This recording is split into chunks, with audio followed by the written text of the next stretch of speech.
Од првоотделенци до пензионери ќе имаат право на учество на овогодишниот пролетен крос кој ќе се одржи на 17 април на градскиот стадион Никола Мантов во Кочани. Кросот е во организација на Сојузот на училишен спорт и покровителство на градоначалникот на општина Кочани Радко Димитровски. Нова традиционална манифестација ќе учествуваат ученици од основните и средните училишта во Кочани, студенти од правниот и економскиот факултет со седиште во Кочани, но и студенти од Кочани кои студираат на универзитетите во државава.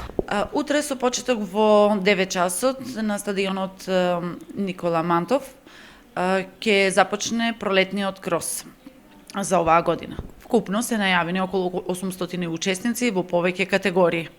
За пролетниот крос се ангажирани сите наставници по физичко образование и воспитание во основните и средните училишта и тие се дел од целокупната организација. Секако општина Кочани е покровител.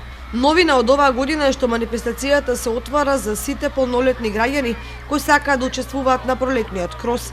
За сега е пријавено учество на вработени во образовните институции и Сдруженијето на пензионерите од Кочани.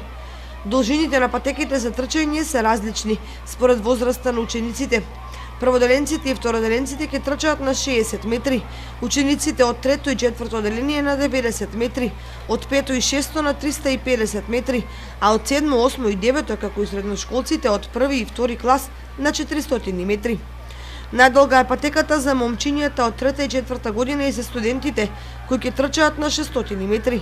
Граѓаните и пензионерите ќе трчаат на патеки кои ќе ги одредат организаторите. Од превентивни здравствени причини, за сите надпреварувачи на пролетниот крос задолжителен е лекарски преглед.